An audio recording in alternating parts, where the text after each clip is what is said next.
All right, here we go.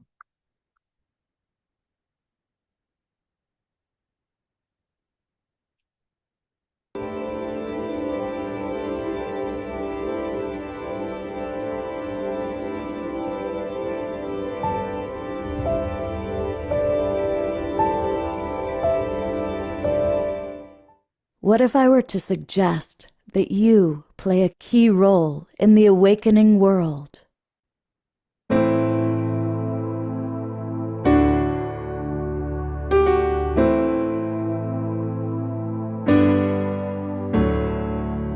And that you are watching this because you have heard the call.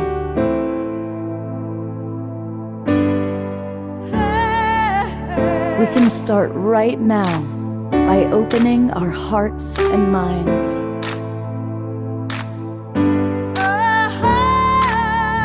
Welcome to the awakening world.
Hey, good evening, everybody. I'm Love Coach Scott Katamas, and I am so happy to have my partner back. Omoshar is back from Japan. We know it was an extraordinary time there. And really, we all are kind of basking in the glow of this incredible Peace Week, culminating with the International Day of Peace, where Omoshar was in Japan with so many of our beloved friends. I was in San Francisco, and many of you were watching it on Hubcast. We've got a great show tonight. It's another edition of Authors That We Love. And we have 3 authors with us, and we love each and every one of them. So you're going to meet our authors, hear about their books. But let's start off by hearing from our beloved brother Omoshar just a few highlights of his time in Japan, and he might even play a tune for us. Well, konnichiwa, everybody, and arigato gozaimasu for being here. Look that up. And I am absolutely filled with love and hope and tranquility and just overjoyed with the experience I've just had. But, you know, there's only one of us here, so tune into the consciousness. And we all have had it, because there was something in one of Pato and Antoinette's videos that says, we rise by lifting another. And what I found in Japan, without even getting into the tour, I won't be too long with this chat right now. We'll have a deal with it some other time with some videos and photos, was that the Japanese culture, the Japanese people are probably from what I've experienced from my 38 countries that I've been in around the world, are the most respectful, the most innocent, the most beautiful race that I have ever experienced, ever. And that is saying a lot, because it's saying more than I did before. Anyway,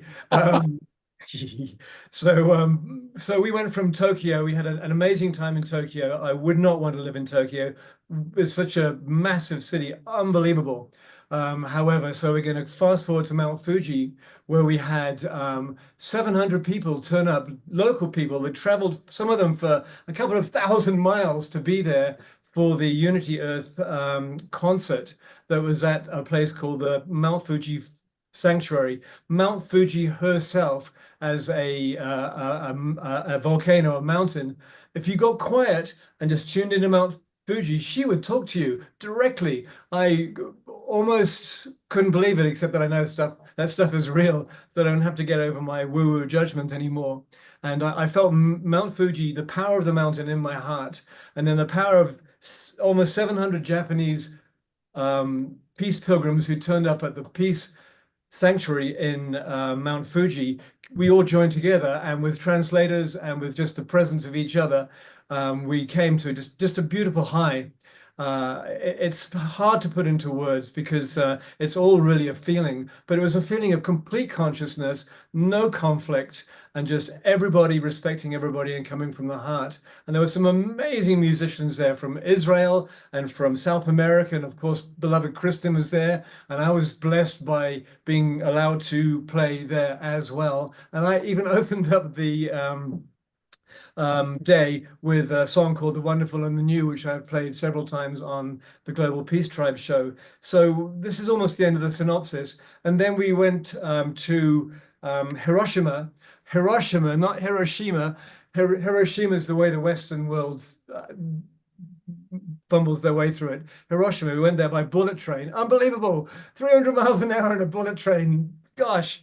Inside, you don't notice at all, but if you watch one coming past at the railway station, it's like, really? They go that fast? And they have these bird beaks so that they don't take off, well, without the wings.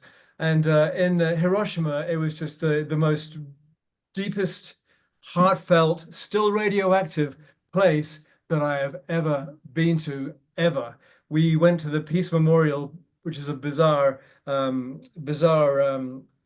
description of somewhere there's a peace memorial, which showed you actually what happened from the moment the B-52 came over and dropped its bomb and wiped out a whole effing civilization. Holy crap, I'm still feeling it. And none of us really know. And yes, it's in the past, but the healing that has had to take place there is not only for the race that was there, but for the whole of humanity, because since that moment, they've carried the torch of peace in their hearts, and they're doing their absolute best to promulgate that, to extend that through the world. And this is May Peace Prevail on Earth. This is from the Goi Foundation in Mount Fuji, and their founder, I'm sorry, I don't know his name, Mr. Goi, he made up this saying, but it was translated not quite right, because his original saying was not "May peace come to earth," but "Peace now exists on earth." He was owning it in his consciousness as if peace is here now. And so we had an amazing live stream concert there, phenomenal, with Pato and Antoinette and the Israel musicians with the traditional oud and the djembe, and Kristen Hoffman just being the absolute divine goddess that she is in song, so we could all feel it. And then we had an amazing time the next day where we were right by the river in Hiroshima, where after the bomb, there was thousands of bodies just floating down this river. And so as a token, we did a concert on both sides of the river. We were given permission by the government to have on one side of the river, which is maybe, I don't know,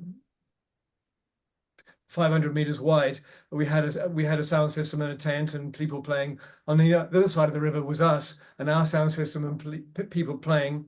And we were just watching and applauding to each other, including all the local Japanese people who turned up for that day of peace. And we created this rainbow bridge. And so anyway, that is as far as I'm going to go now. I've done it in like a microsecond. And we're going to play a song now called Another Dawn. Because we are in the day of the new dawning of the whole of humanity.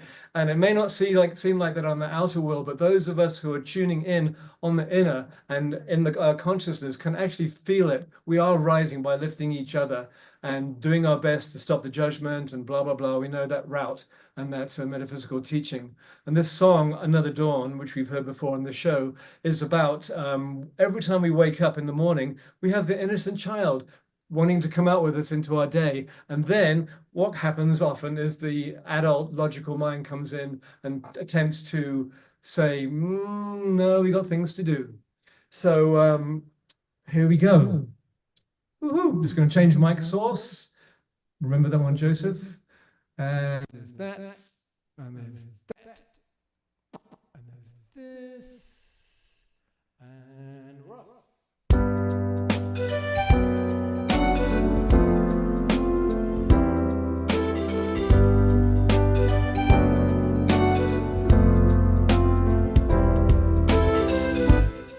Another dawn, another day. innocent child coming your way. I've been wondering about my life. Oh yeah, wondering about my state of mind. But then I heard, who is it for? If not for yourself, how do you feel? And why do you cry, cry, cry, cry, cry?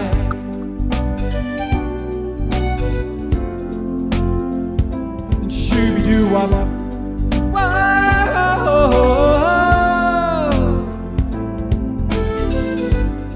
The sun is warming up my mind.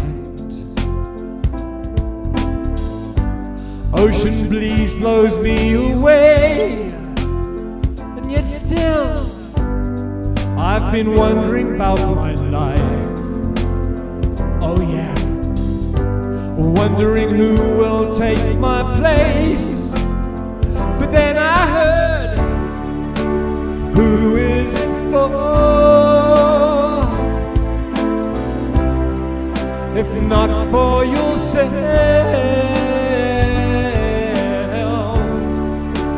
how do you feel?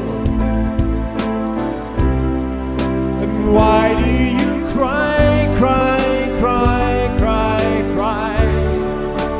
Who is it for?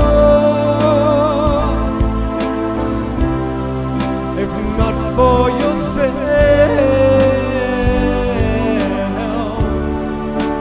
how do you feel? And why do you cry, cry, cry, cry, cry?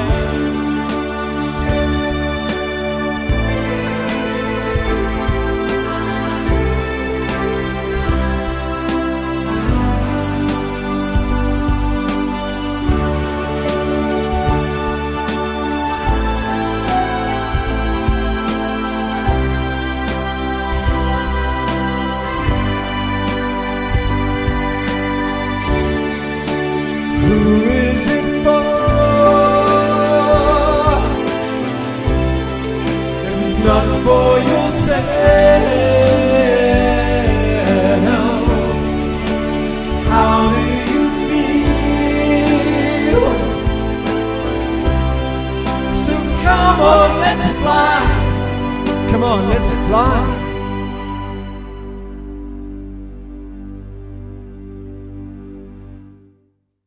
Let's all twinkle, beloved brother Omar Shah. It sure is good to have you back with us, brother. Thank you so much. It feels like home. It feels like family. What a concept, right? And who is it for? It's Ourselves. Ourselves. Little I and the great I. absolutely. Well, we have three authors that we love tonight. I'm really looking forward to really hearing from each of them. We're going to hear later on from Joseph Jacques and Melissa Fike. But we're going to start off. We are going to go all the way to Venice, Italy. That's right. We are now joined by Carolyn Hauser. She's been on the show once before. She, of course, lives in Sedona, but she is in Venice. And before you tell us about your book, tell us about your time in Venice, Carolyn. What brings you there, and what are some of the highlights? Well, we're actually on an entire Italy and Greece island tour, which has been, and when I say we, it's Tim, my beloved, and I. It's really a treat and a celebration time for us because we've been working hard the past 2 years, and the book just came out in August. So this is just really for us to have a little vacation and have some romance outside of our regular life. What are some of the other cities you visited in Italy? We just started, so Venice was the first one. We are just about to fly to Rome today, and then we will actually go to the Greek islands, and then Naples and Pisa on the way back, and then back to the States. Wow. Wow. Well, I am very, very envious. My wife and I, when we got married, we went on what we called the Honeython because it was a marathon of 8 countries in Europe. And I think our time in Italy was our favorite time. So, anyway, it's Awesome. very awesome. Well, you have written a wonderful book called The Bliss Codes. And tell us a little bit about the book. Yes, so the Bliss Codes is really a culmination of 10 years of just searching, and well, not just 10 years, but I'm 46 now, and I fell in love for the first time when I was 15. I was on cloud nine, and it imploded within 4 months, and I didn't understand it. And who else here has ever struggled in intimate relationships? So, anyways, needless to say, I struggled in relationships, first with myself and then in intimate relationships a lot, a lot, a lot, and just didn't want to accept that it was just going to be hard in my life. And I would, I wouldn't see a lot of people around me that had what I wanted, but bit by bit, I started putting the pieces together. And about 8 years ago, well, I should say I'm a fully trained family constellations facilitator from Germany. That helped bring a lot of clarity into my life.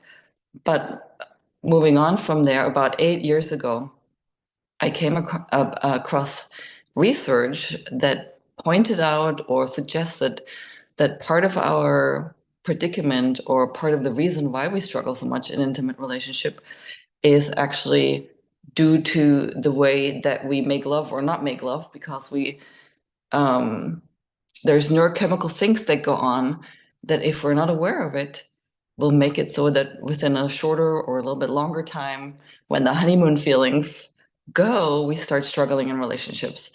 And so 8 years ago, I full on dove into this, what's called Karezza, White Tantra. There's other names for it. I call it bliss bonding. And it's really changed my relationship life completely and that of a lot of clients. And so the bliss codes is really, my clients started begging me to just write a book that's easy to understand and to follow. So it's a very conversationally written book. It's only 150 pages, and it's meant to give people a way to just have kind of like an introduction to what is this new way of relating, basically, in a way that's easy to understand, because it can get quite complex with all the neuroscience and things like that.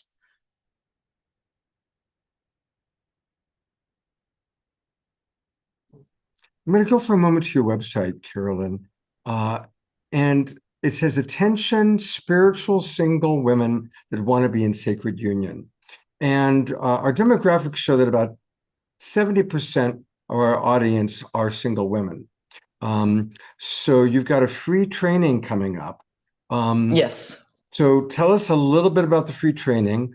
And I want to encourage everybody watching on Facebook, and welcome, by the way, all of our friends watching on Facebook, to go to her website, and it's her name, Carolyn, Carolin. There's no E in there. So it's Carolyn, Carol Lynn, no E, Hauser, HAUSER.com. And what you want to do is you want to put your name in, and you want to put your email address in there, just like I'm doing right now, so that you can get some goodies. And what are people going to get? And I will also take people to grab your seat right now. So yeah, when I looked back, what I realized that I had 6 different things in place before the universe literally handed me Tim on a silver platter. And so the training, actually, and it's readily available when you opt in. In that training, I shared kind of like what those 6 things were, so that you can get a step closer. And anybody who's here, I'm sure, is spiritual and very spiritual. And for us that are very interested in having something more sacred and something with more depth, regular dating advice just does not apply. And so I had to come to a place where I had some very clear boundaries around what I was calling in, because I wasn't treating the whole process of calling in my partner, or I had fears around being too strict or being too spiritual, being, judged by people, and also feeling like I was just looking for a needle in the haystack, and I didn't know if it was even possible. Did I want too much, kind of? And so I share about the insights and then also the process in that training. Well, I just got to ask, were you asking for too much? I know we want people to read the whole book, but that's such a fascinating lead in. I'm a single man, and I know I'm very picky and selective. I'd like to be in a relationship, but I'm very, very specific about what I'd like to experience. So what did you discover, at least for yourself? I discovered, first of all, that I truly was somebody who wanted to be in a sacred union, and I had to be really clear about that and not be wishy-washy and be like, what would happen with me is like I would start dating somebody, and they were kind of new to the spiritual path, and not that there's any judgment or anything like that, but they were totally gung-ho about everything that I was sharing, but they didn't have a practice and were really living it. And then when it came, the Bliss Codes are very much about daily practices. And so when it came to really practicing these practices that have to do with deeply bonding, they were really not up for the task, And so it really took finding somebody that actually had evidence and a track record in their lives, like somebody that already had a daily practice like I do, as one of the sorting mechanisms, basically, to really look for somebody who's clearly spiritual, not just talking it. Right. So that was kind of the traps that I would keep falling into. I would fall in, I would fall in love with people that had a lot of book knowledge. But then when it came down to it, they weren't really kind or generous or patient, which to me, those are qualities of somebody who's truly spiritual, That's That beautiful. makes sense. It does. What comes up though, because as you know, I'm a relationship coach, and just today I was working with a couple that the honeymoon phase is over. They have a newborn baby, and they're going through hard stuff. Yeah. When you talk about for single women looking for the guy who's already doing practices, what comes to mind is that I know a lot more women that do daily practice than men who do daily practice. So any thoughts about that? Well, I think yes and no, because I think there's more and more men. So I meet a lot of men actually who tell me the same things. They feel like they are doing the work and the women aren't doing the work. So, well, there you go. like probably yourself, Yeah. So it just takes one, you just need to find that one person. So yeah, there is more and more men who also really are working on themselves, who want this deeper connection and are waking up, I would say. Yeah, beautiful. I'm going to go back to your website. This is where you go after subscribing. What a beautiful picture. Thank you. I do assume that's you and Tim. Yes. And again, this is after you put in the email address. And then people get to listen to the Sacred Union Attraction mini workshop. So tell us a little bit about what they're going to hear when they listen to that. They're going to hear a little bit about my story, and then they're going to hear also how Tim and I met, because it was really a magical story. And then they hear about the 6 steps that it took to call him. And then the first step was really to have this clarity around really wanting to have a sacred union and not feeling shy about it, not feeling bad about it. And then at the time that I met Tim, I had already learned about bliss bonding. And it basically suggests to treat lovemaking and relating into intimacy very, very differently. And so it was my job to bring it to the relationship. But I do believe that it's mostly the women's jobs to bring this to the relationship. And it took courage. So in the training, I share about what bliss bonding is and how you can use it as a sorting tool.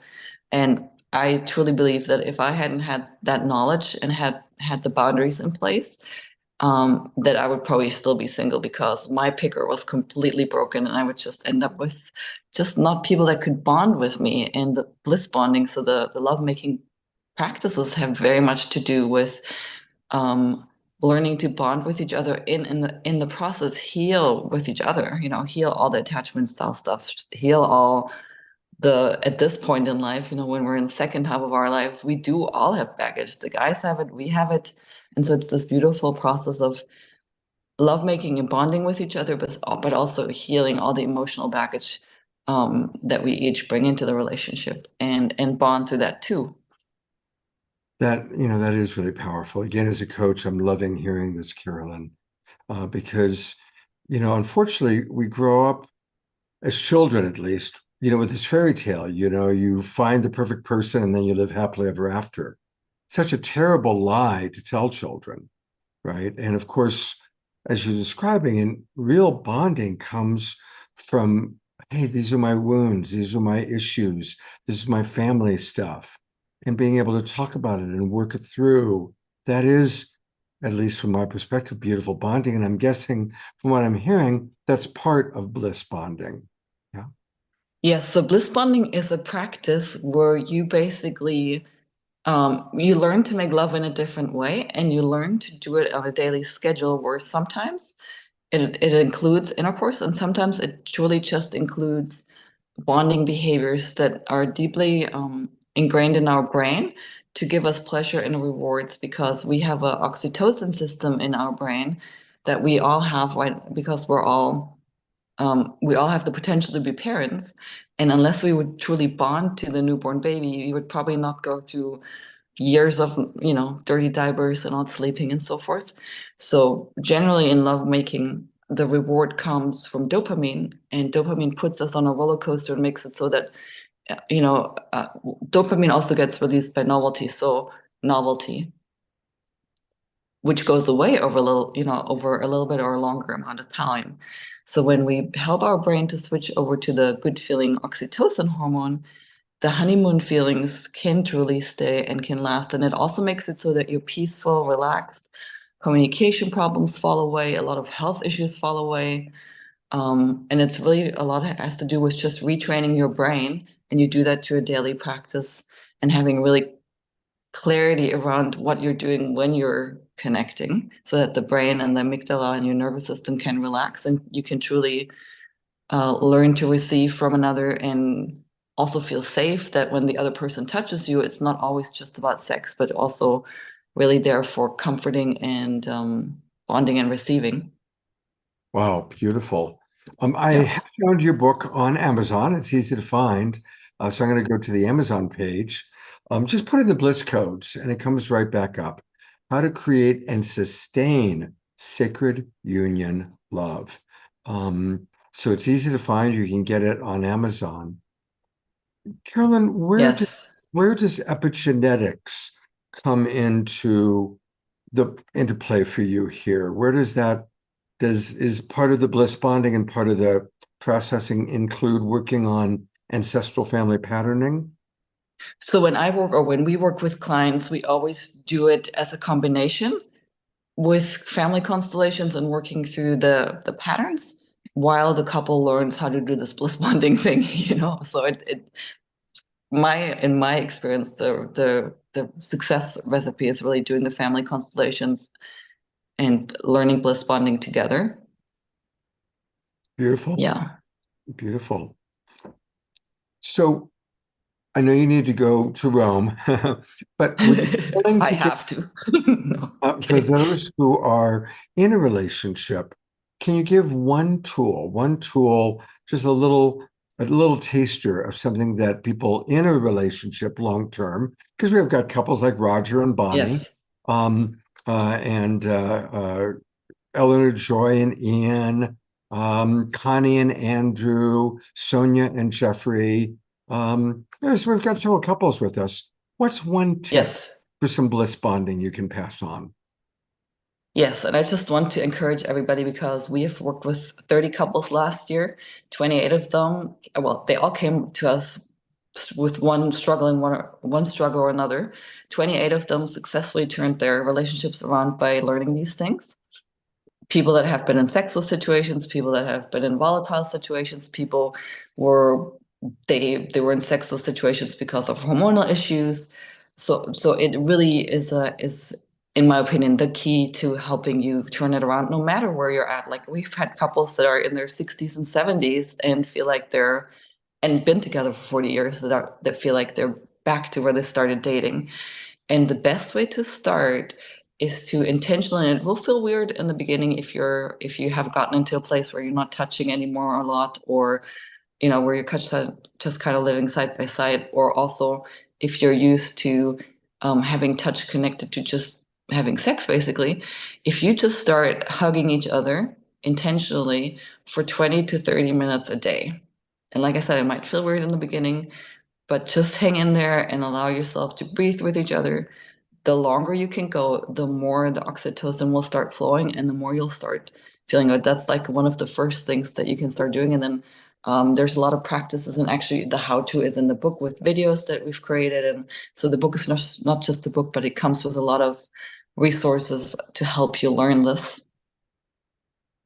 Wow, that's amazing, because one of the things, Carolyn, that I have every couple I work with do is hold each other every day for at least 30 minutes. And I always say the point is to be able to relax into each other, no talking. Yes. Like if you're going to talk, just simple, I love you, this feels good. But to really, we're mammals and we need Yes. homeostasis, and we need to learn how to co-regulate. And so by Yes. holding each other and dropping in like that, it creates co-regulation, and it does bring people closer together. And I have the same thing. People who had not had sex in years, and you don't hold each other for the purpose of moving into sexuality, but very often Exactly. it just creates the safety and the reconnection, and then it does lead to more intimacy, more emotional intimacy, as well as physical intimacy. Exactly. Yeah. Everybody, once again, The Bliss Codes by Carolyn Hauser. You can get it on Amazon, and definitely go to her website. And again, her website is her name, Carolyn, Carolin, Hauser, Hauser. I also am seeing that if you go to sacredunionlove.com, that takes you straight to this beautiful picture of Carolyn and Tim. Carolyn, I'm so impressed with your personal story. So happy for you. And I really appreciate you taking some time to be on the show with us tonight. And Thanks for having me. Enjoy Rome. We will. That's beautiful. Thank you so much. Absolutely. We're going to go to our second person in a moment, but I am going to read some of the comments that have come in from our audience, because I love you guys. Susan Bloomquist writes, yes, taking naps together is nice. And she's appreciating watching Ian and Eleanor putting their heads together. Melissa writes, that was great, Carolyn. By the way, Melissa and Carolyn both are Sedona residents, and thank you to Soul Search and Tenchila for introducing me to these two wonderful women. Susan also wrote, I hear if one is learning in relationships, then bonds can occur. And Eleanor Joy wrote something wonderful. She wrote, I just want to say, Ian wasn't much into a spiritual practice, although he did have something that sort of worked. However, through Eleanor's introductions, he now loves the awakening world, as well as Stargate and Acel, some of the people that you've met, of course, through our show. He's grown beautifully into deep spiritual practice, and it continues to grow each day, each week. It's been tough sometimes, but ultimately fulfilling for him and for both of us. So thank you, Eleanor Joy, and I'm putting the spotlight on you two. There he is. So that's a beautiful testimonial. And now you guys are going to have to get the Bliss codes and practice all of that. Fantastic.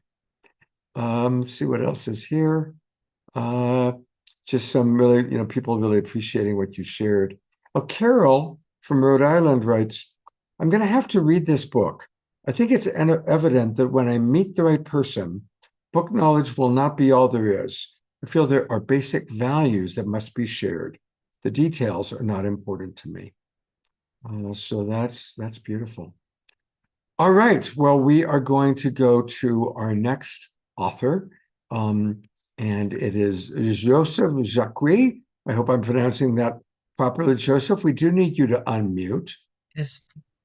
Yeah, thank you, Jacques. I'm a Frenchman. I'm a Yeah, Frenchman. so no, Yes. so no Jacques, just Jacques. Yeah, like Jacques Cousteau, the great underwater explorer.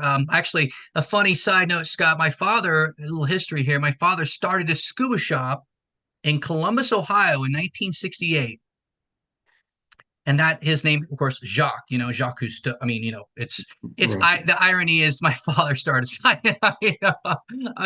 Yeah, I know, odd, right? But that was the beginning of this youngster's start into a mythic life, actually. Beautiful. Well, you are the author of Legends of Creation, a Hmm. father's role in pregnancy and a mother's journey in becoming, a 15 legacy course that starts 6 to 9 months before conception and 9 months in utero. And the book has a foreword from two of our favorites, Dr. Gene Houston and Bruce Lipton. We just had Bruce on the show a few weeks ago. And you say this book is 3 decades in the making. So tell us about Legends of Creation. Well, thank you. Number one, I want to acknowledge you and the whole team behind what you guys are doing.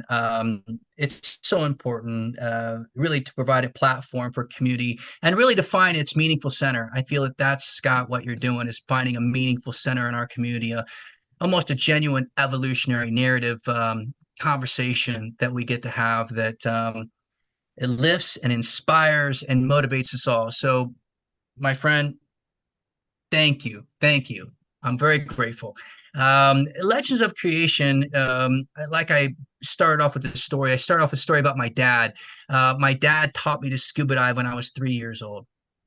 And that experience really blew my whole worldview. As a 3-year-old, whew, I mean, there's a lot happening there. And for your father to teach his son how to scuba dive when he was 3 really connected me back to the womb and a lot of womb memories.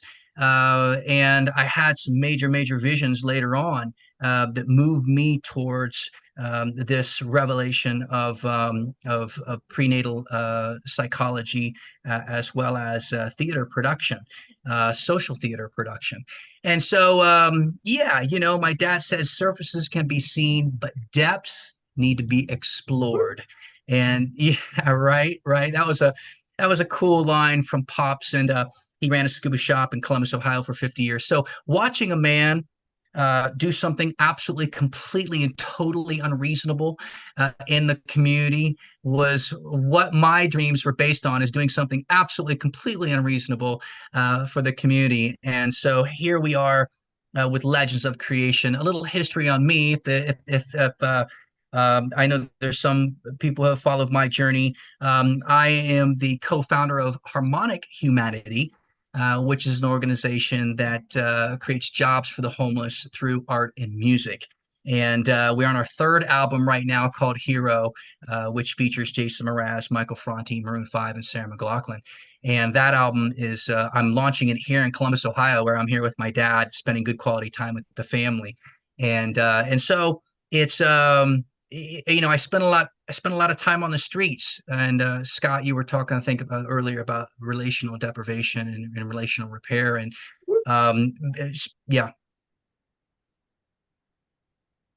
Oh, please continue.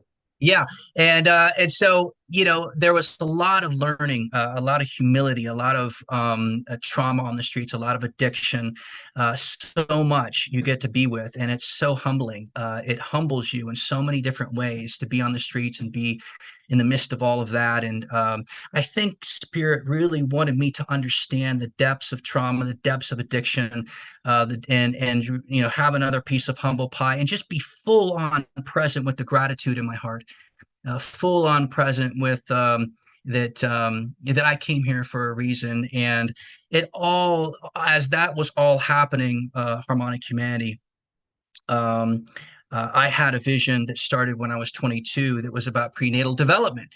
And that vision that I had when I was 22, I think came from my awareness of womb memories. And so having my experience, the experience that I've had with working with the homeless and the marginalized and the veterans and the disabled on the streets, it really it's paved the way for this book that I'm presenting now to the whole audience. And it's called Legends of Creation: A Father's Role in Pregnancy, a Mother's Journey in Becoming. And the book is a 15-month class. It starts 6 to 9 months before conception and goes 9 months in utero. So to A, heal the intergenerational wound, and B, amplify genius before conception. Before birth. So we have an opportunity to get clear about our intergenerational trauma as well as the genius. Everybody kind of talks about the trauma, and that's so important to relieve. It's so important to dissolve like salt in water to some degree. But it's also important to talk about our gifts, our wound and our gifts, our archetypal pairings, and they name the meaningful energy for meaningful change and inner growth and renewal. And so to start a program before conception where the mother and the father get very, very, very clear about their trauma that was handed down by their family, and their, it's an intergenerational trauma that's handed down. And my conversation that I had with Bruce Lipton was that very subject that, hey, we want to start this before genetics and epigenetics. And so we want to start before sperm meets egg, so we can really alleviate all these inauthentic scripts that we carry forward in our lives. I think you're on mute, Scott. There's There an you go. interesting question that's come in from the chat box. Cool. And it's from Sylvia, one of our regulars, wanting to know what the shop's name. She's currently in Columbus, grew up 30 miles east, brother was a lifeguard, and she's wondering if the name of that shop was Subaquatics. Nope, not Subaquatics. Thanks for asking, though. Subaquatics was a competitor. We were Central Ohio School of Diving. That was the name of our scuba shop. Okay, well, That's funny. What are the odds on something like that? I love that. Thanks. Thank you so much for bringing that forward. that is for a moment I thought, wow, this is going to be quite synchronistic, but still that he's in Columbus and you're there. So Joseph, tell us about the outcome. Yeah. Thank you for that.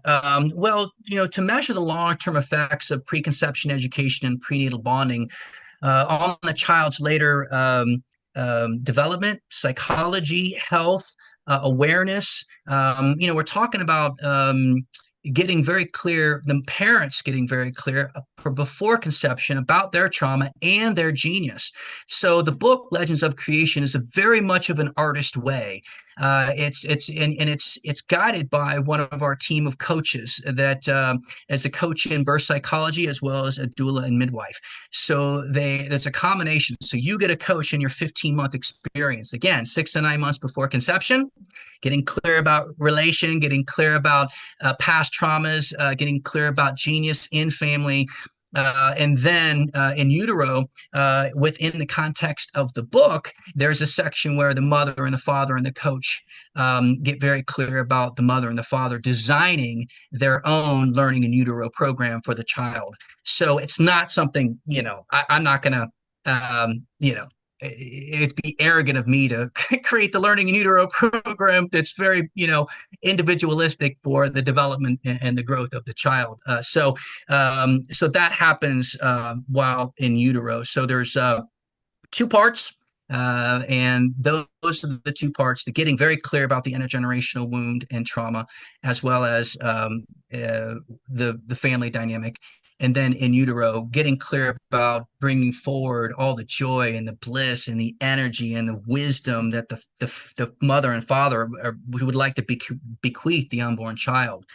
So this is very exciting. This is cutting edge, man. We Legends of Creation is this pattern interrupt, literally, that we're looking for culture. So anytime there's a relationship, anytime there is addiction, anytime there is mental illness, anytime there is chronic homelessness, you've got to get to the root, and the root is before conception. And I feel that if we can have that honest, very real, boots on the ground conversation, and this is a book that literally, if applied in the correct way, can heal so many different traumas in a one generational period of time. We have a study that I've got the names of Gene Houston, who's a part of, Bruce Lipton, who put his name on it, as well as Thomas Verney, who is the father of prenatal development. He put his name on the study that I created called the Healing Project.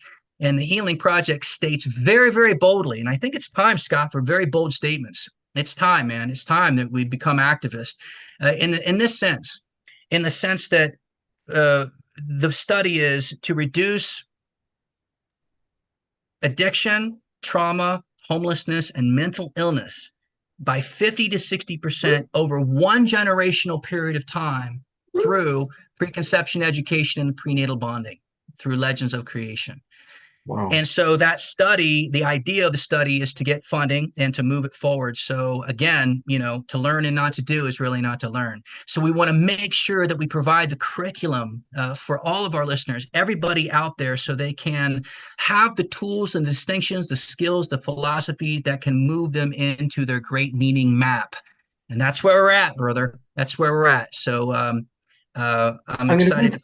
I'm going to read some of the comments that have come in because we're getting a lot of comments. And there's a question there. Eleanor Joy writes, fabulous, Joseph, starting preconception and throughout pregnancy. Truly awesome and right on. Susan Bloomquist writes, I find your approach is very important. Sonia writes, very interesting. Yes, cutting edge, part of our Levolution. That's actually great. Thank you. And here's some questions for you. Susan is asking, how were you inspired to this subject? And then do you have evidence? Yeah, well, it's funny because I think we all go through. I mean, I've had trauma in my life, and I've had genius in my life. And I've had a father who gave me such inspiration, and a mother who was so full of joy. I'm just like, that wonderful cross fertilization of for me, I'm the cross fertilization of diving as deep as I can and having an abundant, ridiculous amounts of joy. So I've been accused of just being overjoyed, and there's and I haven't. And I have to be very grateful for the fact that I don't have tremendous amounts of trauma. I work with those who do. And I just keep in mind that all weaved in all this curriculum is the hero's journey. I'm a big fan of Joseph Campbell, and I do work with Gene Houston, and Gene Houston actually worked with Joseph Campbell, which is unique and very powerful. And so it's just wonderful to start to have the conversation that yes, sometimes the worst things that we go through, Scott, put us on the path to the greatest thing that will ever happen to us. So there is a hero's journey of the trauma that we don't want to disregard. A spirit will create impossible dramas and persistent dilemmas in order to crack the shell of the half self, right? So we get to have the conversation of healing as well as embracing the great hero's journey of our time.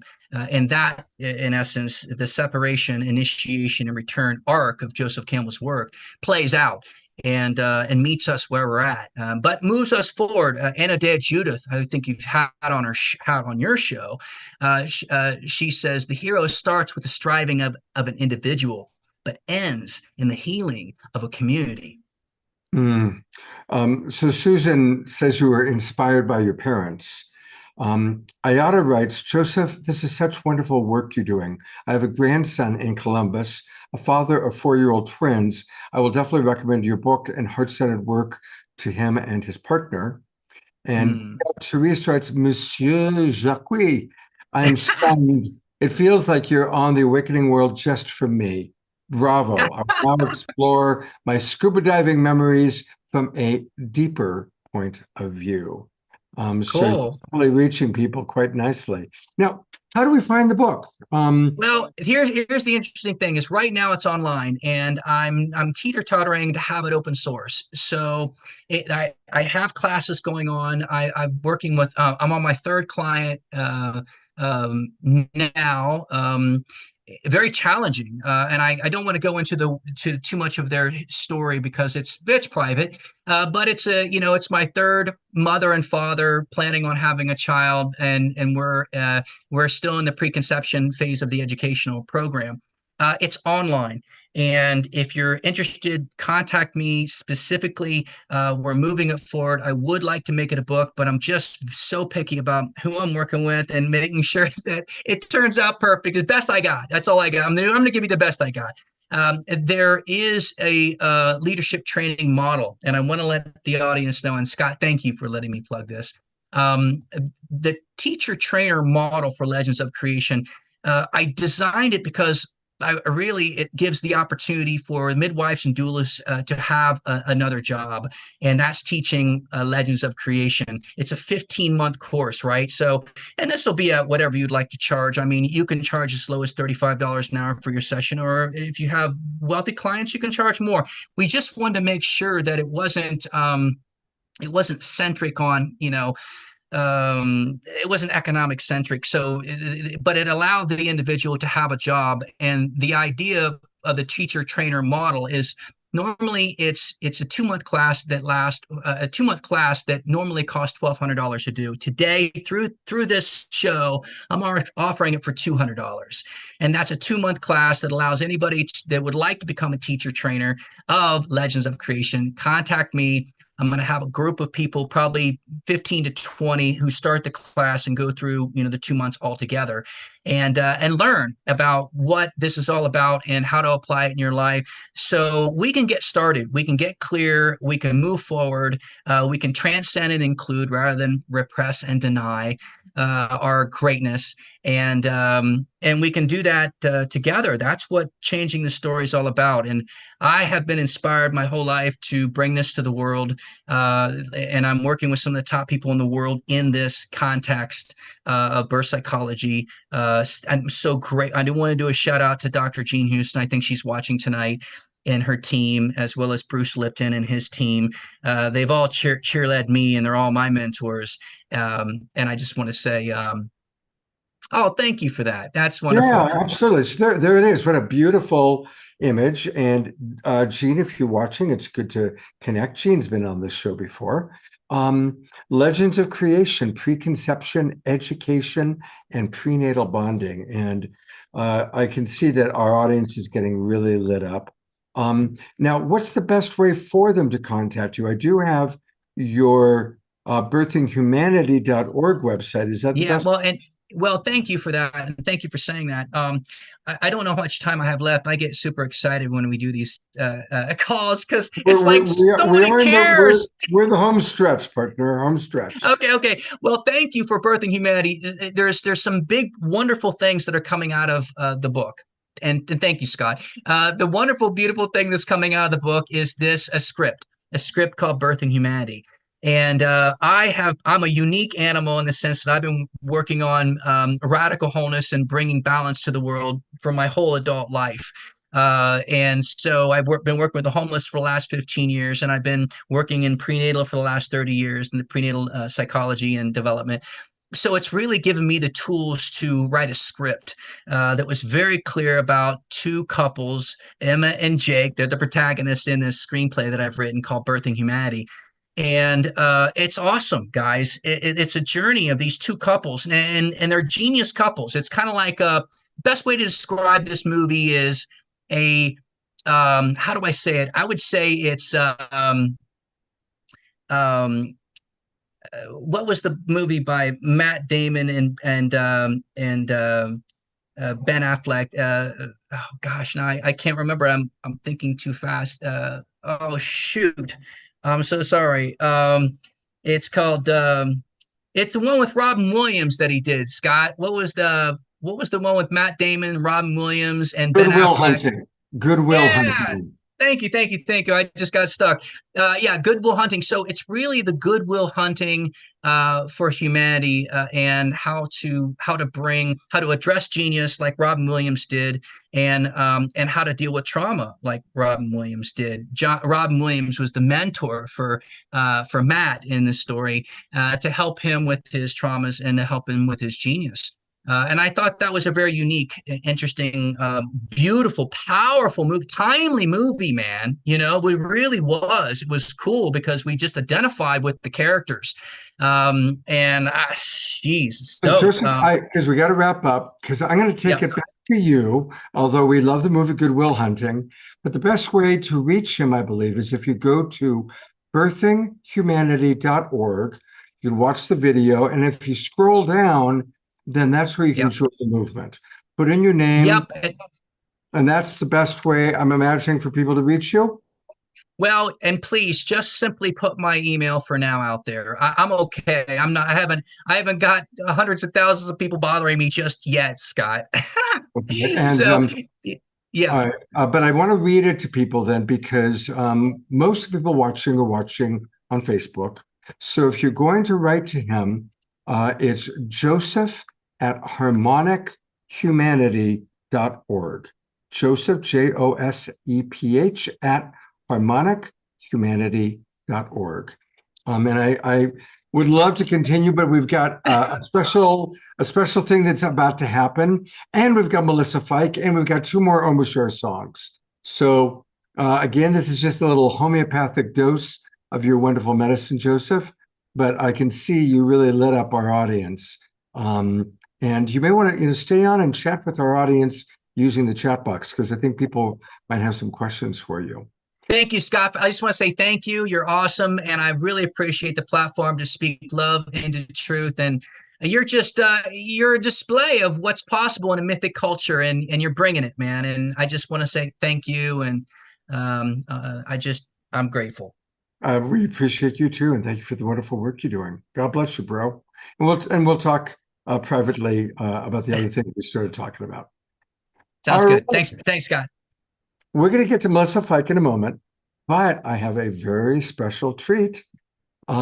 Straight back from Japan, after going through a rather remarkable resurrection, if you will, one of our absolute favorite luminaries is dropping in to share something very special.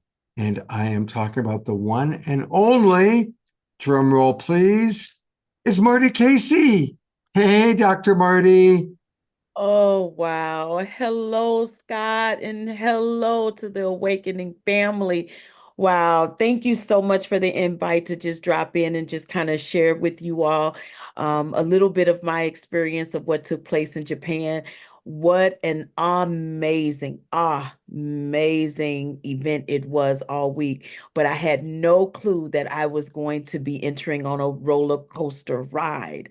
I shared in another space earlier that upon my arrival, before I even got off the plane, they opened up the overhead bin, and you hear the announcement all the time, be careful when you open the overhead bin because things could fall out. Well, that's exactly what happened.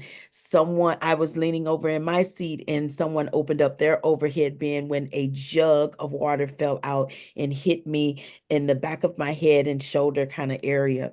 And so that's how my trip began. But that was almost, if you will, to me, it was a clue of what was to come, that I got hit with a jug of water, because what I was not doing was drinking enough water.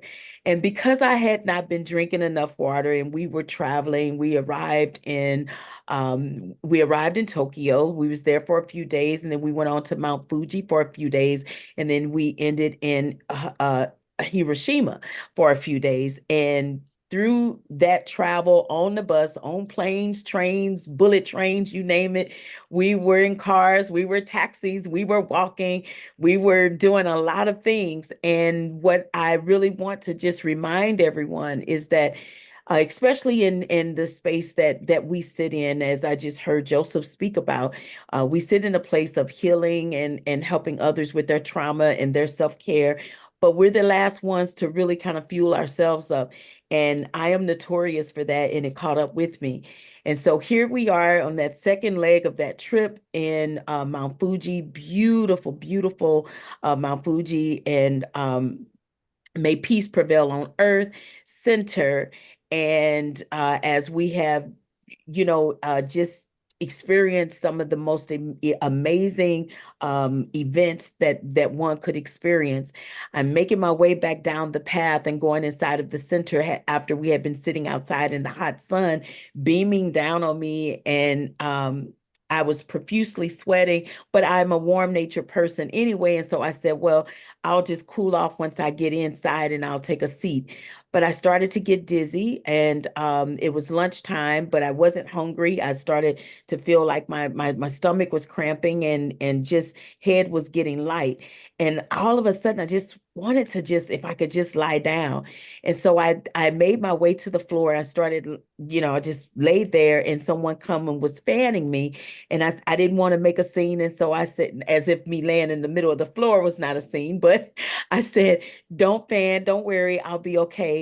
And then I tried to make my way up to get up to go to the restroom. I couldn't make it there. I had to sit down immediately on the bench, and the room started spinning. As I got ready to stand again, this is where I fainted, and friends were right there to gently lay me down on the ground. And all I wanted to do was go to sleep. I just really felt an overwhelming need for the peace of sleep to come over me. And I knew that I was between two realms, because I could still hear the voices of those around me, but they were way far away. They were so far down the hall. And so as I've been speaking of this, is that I understand some say there's a stairway to heaven, but I say there's a hallway, because I truly was trying to decide, do I put my hand on the door and take eternal rest? Or do I still listen to try to hear those who were far, far away in this hallway? I can feel them pouring water on me. I can hear them talking about calling the ambulance, and should they call my husband, and all of these things. And I couldn't answer. I wanted to talk and speak, but I really couldn't have a full conversation. I was able to answer in like one word responses, yes, no. And I wanted to say more. I was thinking more, but I just couldn't verbalize it. And I could not open my eyes. They kept asking me to open my eyes, but I couldn't. My eyes just wanted to stay shut and just be in the. And as I kept my eyes shut, I felt myself just peacefully drifting. Now, if you think about it, just a few days before being hit in the head, the one thing that they say, if you may have a concussion, you don't want that person to fall asleep. And so I was, at that time, my body had just been so beat up, and it was just really requiring that rest. And now I'm in the ambulance, and the first responders are speaking Japanese, and our Rev Deb that I know that the family knows here was in the ambulance with me. I call her now my guardian angel. Rev Deb was there, and along with one of the Segoy's family, and daughters was there. And I was just so appreciative as they were just really taking care of me. But what I really wanted to share, Scott, and that's why I'm so grateful that you have given me this opportunity to come into the space, is the takeaway. After I got to the hospital and they wanted to check my head, I declined for them to do that. But they did do an IV, and I was able to get the IV drip. And all of a sudden, maybe about an hour and a half, 2 hours later, my eyes popped open. And when my eyes popped open, everybody in the room was like, "Oh, her eyes are open. She's back. She's back." And I could just feel relieved that they could see that I was still with them, and I knew for a fact that I was going to be okay. But what I really want the takeaway to be is that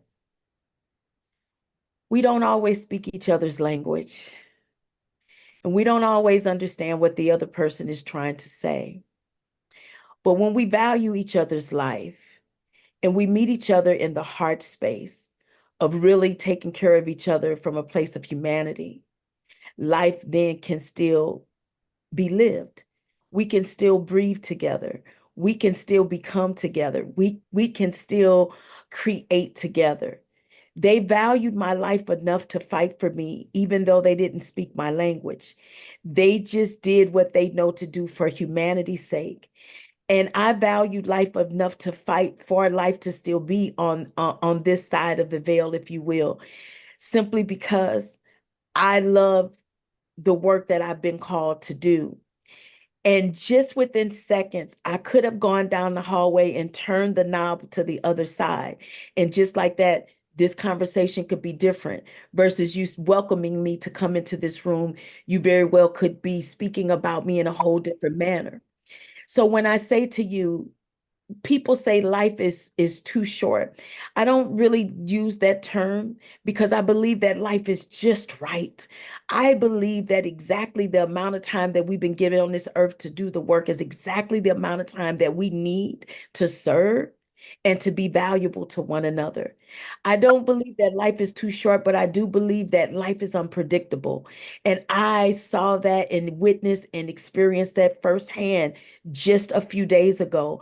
I was in a very unpredictable state of mind, but I am here. And because I'm here, I am clearer now than I've ever been before of the work that I must do, who I must serve, why I must serve, and how I serve. I am grateful. I also tonight you're celebrating authors. I myself just released a book that is called "In Her Power, in Her Wisdom," along with myself and Rebecca Now, and this is a women's guide on how to overcome challenges and growing in your power. I think I could write another chapter now just based off of what I just went through. But it's interesting that the chapter in the book is in the book along with myself and 22 other women.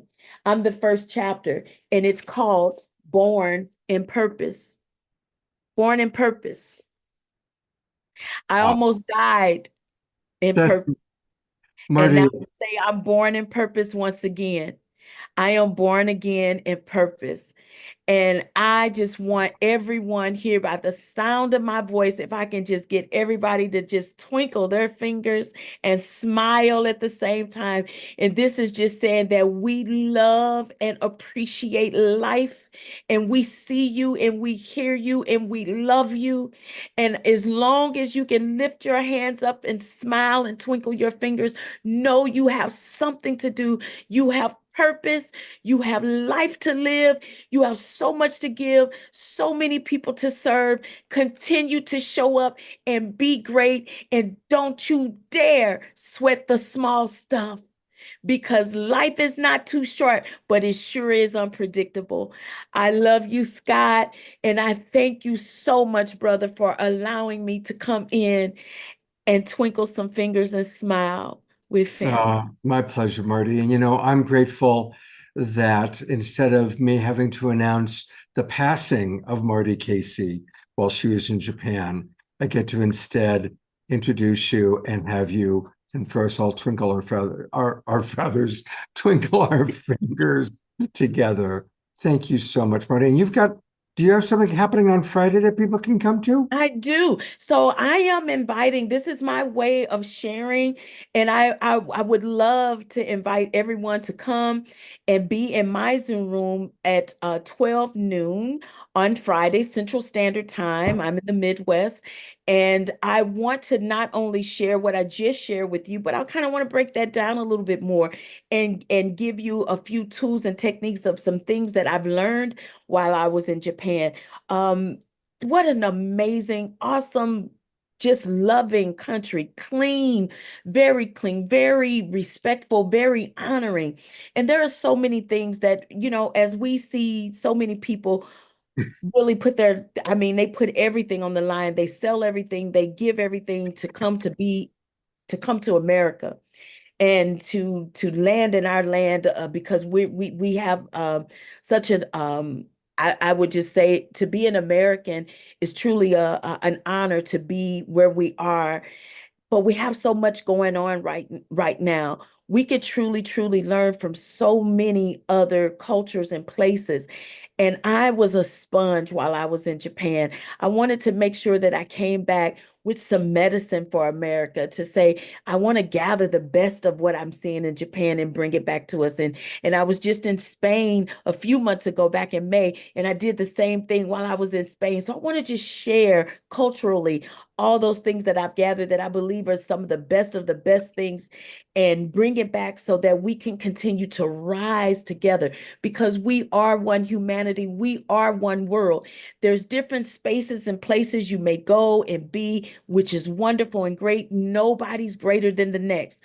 But when we can share, when we can open up the table of humanity and share the good things, that's how we become better at being who we are. Fabulous. Well, Marty, please put the link. People are, of course, asking right away for the link. So put the Zoom room link in. And while you put in the link, I'm going to read a few comments, and then we're going to hear an Omashar song, and then we're going to hear from Melissa.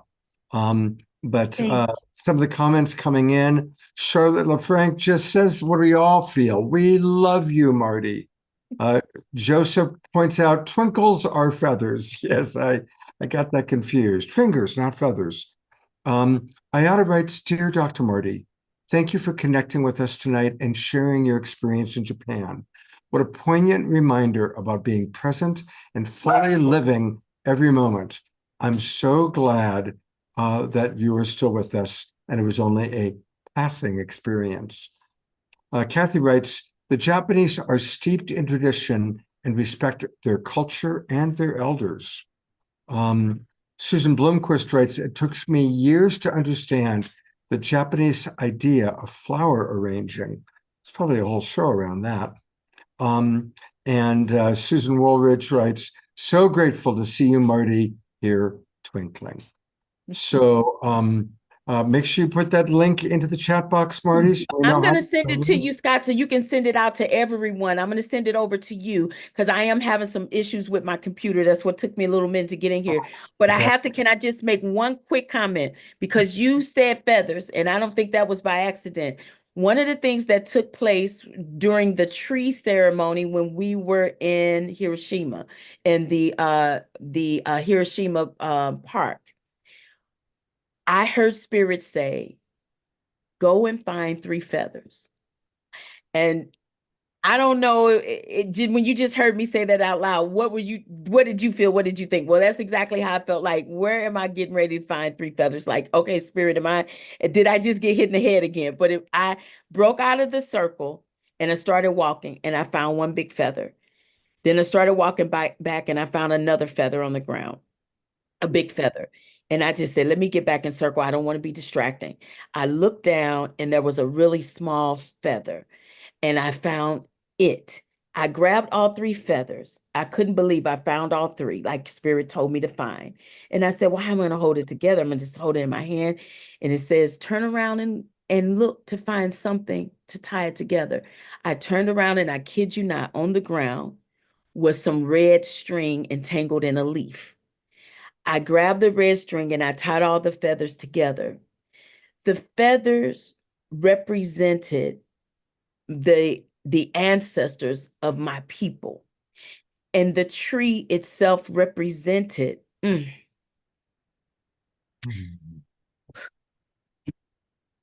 forgiveness that I needed to make on behalf of my ancestors in the trees. Because my ancestors, so many of them, lives were taken by trees. So Danalia helped me to basically have that exchange and release and bring about healing. The very next day, we were in ceremony and circle inside, now in Hiroshima. And as Sister Pat was speaking in the circle, she literally had 3 feathers tied together with string that I had not seen before. And she had it in her hand, 2 big feathers and a small feather tied with string. When I tell you the things that I was experiencing all week long was so mind-blowing, I still have yet to try to interpret and take it all in Spirit. But again, I say the one thing that came to me when I was in transition, and this is for all of us, we need to do more listening than speaking. And we need to listen with our eyes and our heart, not just our ears. If that makes any sense at all. Absolutely. I think our audience picks Listen that up. with your eyes and your heart, not just with your ears, but do more listening than speaking. And I believe that if we all follow this right now, Scott, we will begin to see the shift in the manifestation that we all have been praying for. Thank you again, my brother, and I'll see you soon. And I'll look send you forward a to it, link to Marty. put in for And we'll everybody. see you on Friday. We'll see you on See you Friday. Friday. Okay. Thank you, Marty. Love you so much. Love you. Wow. Well, that's a lot to digest. It's beautiful. I like Ayada's suggestion, so I'll create that. And it is time for our other Japanese envoy, Mr. Omashar, to give us his second of 3 songs tonight. Yes. Any thoughts about Marty and what Good. she's Yes, I shall wrap it up. First, Joseph Jacques, I am so impressed with what you brought to our table and the work that you're doing with the homeless. And really, it is something we all need to be aware of. And I feel a calling for that. And as a result of your sharing, I've changed the song that I am going to play tonight to a song that I wrote recently. And I played it before on the show, however, it's called Just a Breath Away. And in honor of Marty, I think I'm going to call it Hallway to Heaven, because I witnessed Marty fall and rise and fall and rise and fall and rise. And she is now my new mascot for the Phoenix. And so every time I think of the Phoenix, Marty will come to mind. Maybe not every time, but because I've just affirmed it, it probably will happen. And the serendipity, bring Joseph back on, please, Scott. The serendipity of Joseph and Marty being on this show tonight. Do you know each other?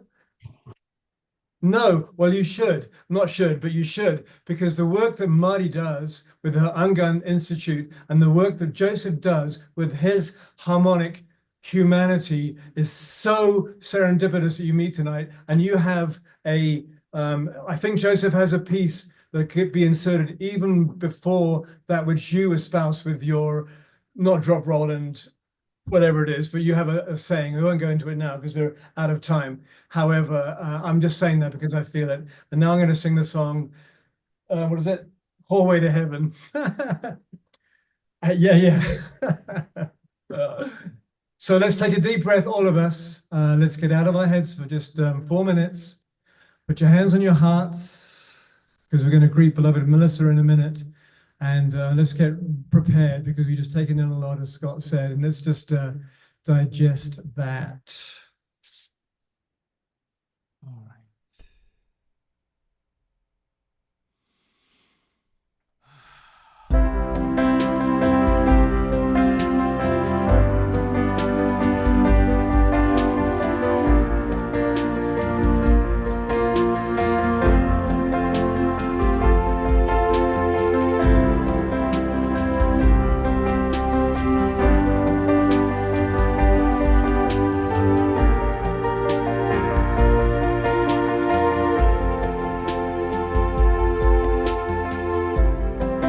When you feel like giving up, when you feel like letting go, living in this ever-changing world,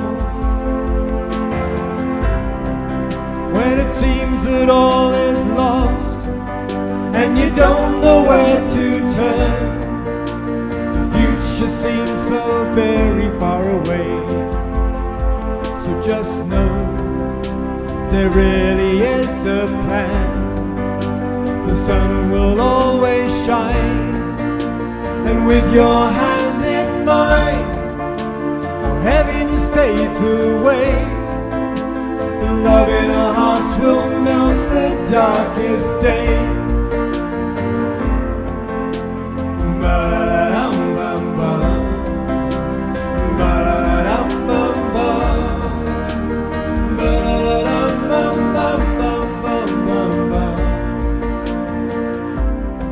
So when it seems that you're alone and the fears knock at your door, remember I am just a breath away. You are my brightest star. You've just forgotten who you are. Remember there is nothing in the way. And just know there really is a plan. The sun will always shine, and with your hand in mine, all heaviness fades away. The love in our hearts will melt the darkest day.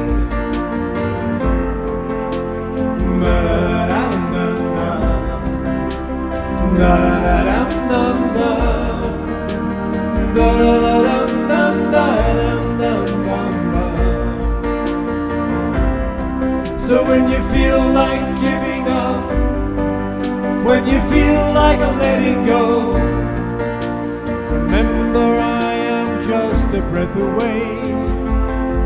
And just know there really is a plan. The sun will always shine, and with your hand in mine, all heaviness fades away.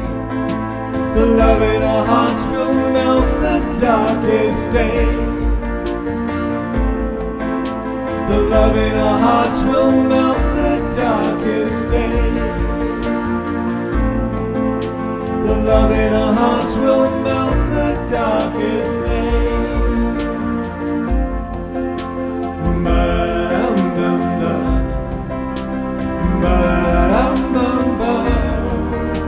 The love in our hearts will melt the darkest day.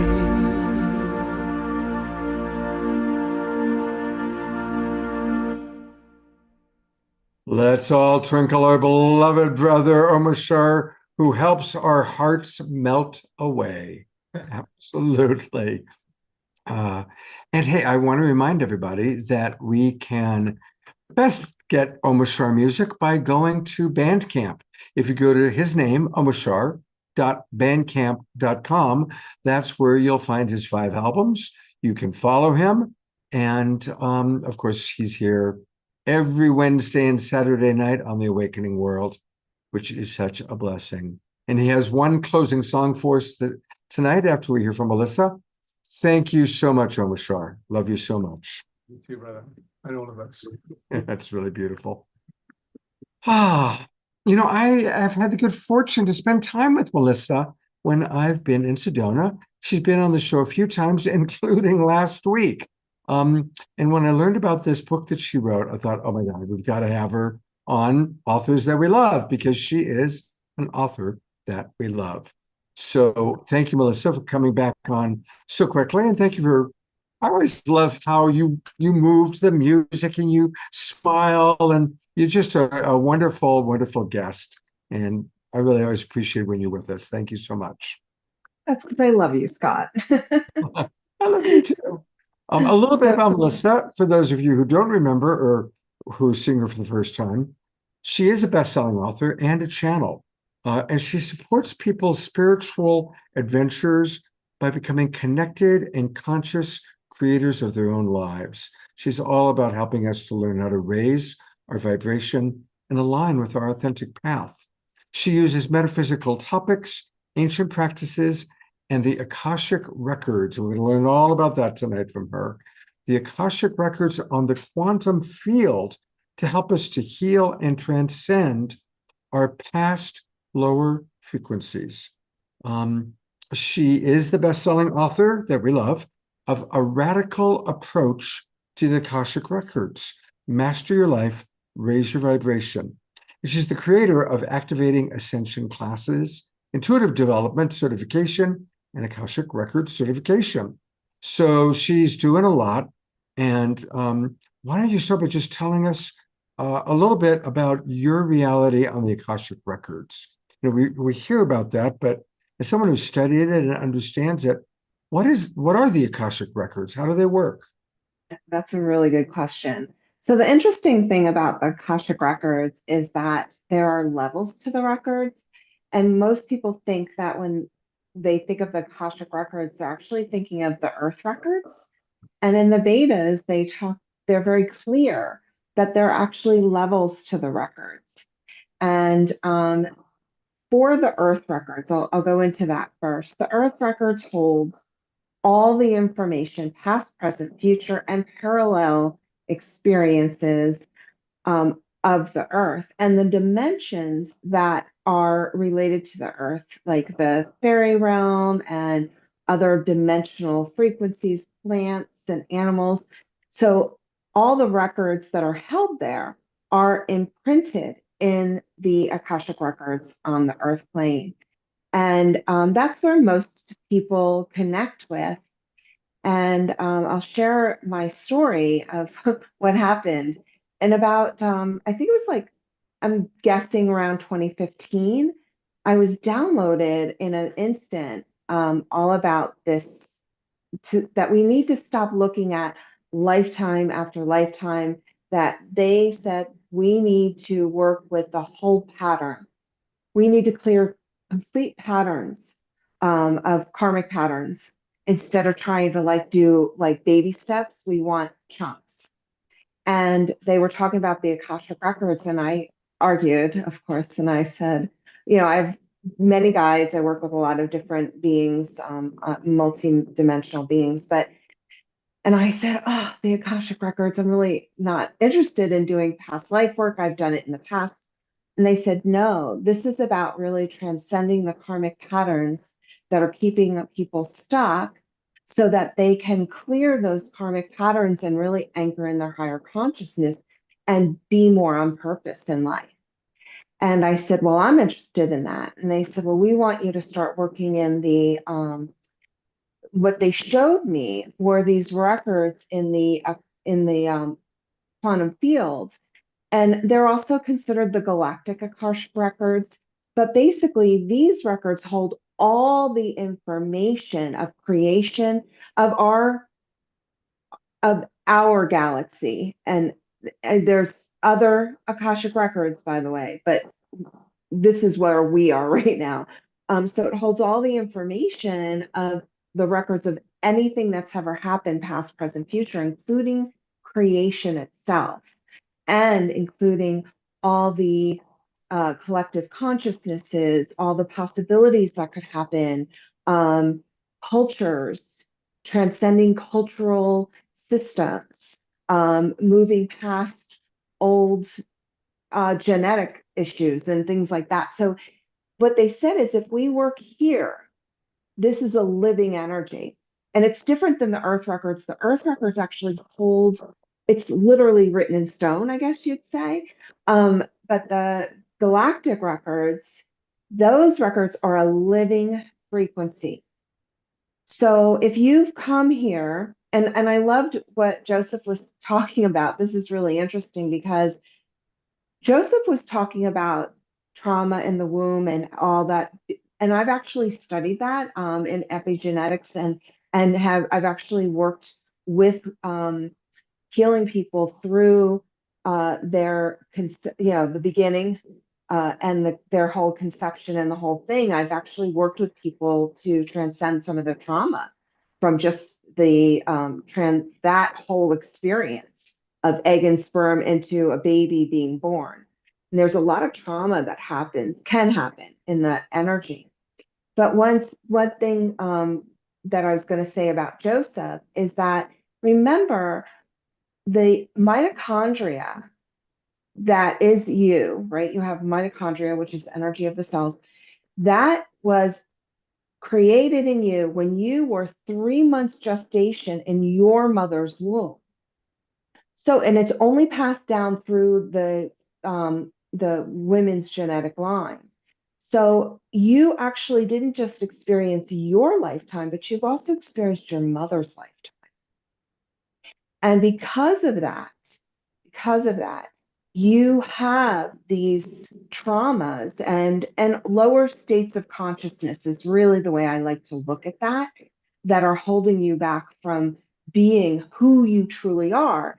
And it doesn't mean that it's good or bad. It just means, you know, personally, like I'm always looking for how can I hold my center? How can I be love? How can I practice love? How can I hold a higher consciousness? Because I actually believe that we're transcending these lower states of consciousness for the collective. And the more of us that can do that and hold those higher states of consciousness, we're actually feeding the collective for the ascension.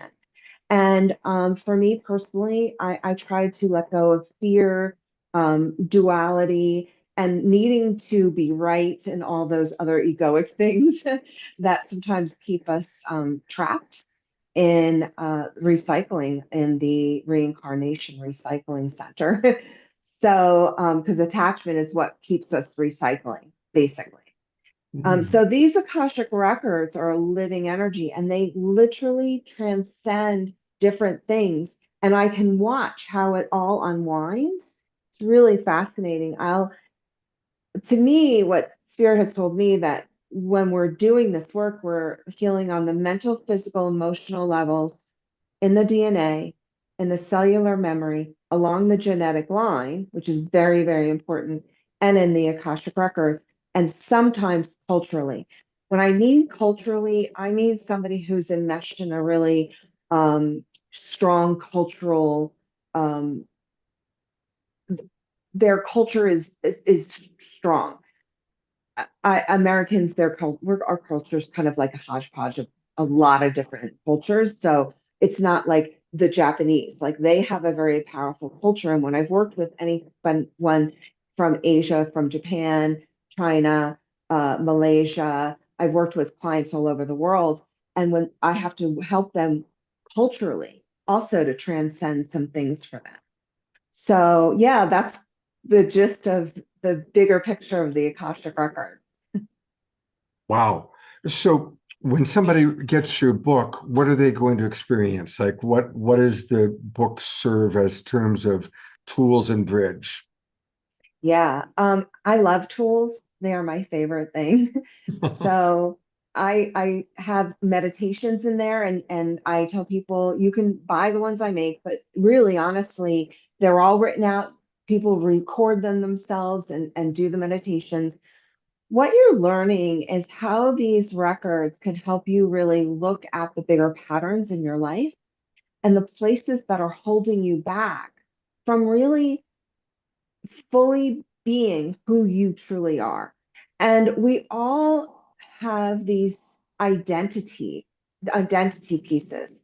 And I don't mean like I'm a mother, I'm a friend. I don't mean those identity. I mean the things that are at our core. Like I am a victim. I am unworthy. And those things that we hide them, right? So we'll say, no, I'm not those things. I'm not. And, but when we hide them, we lose ourselves in them because we're trying to even hide them.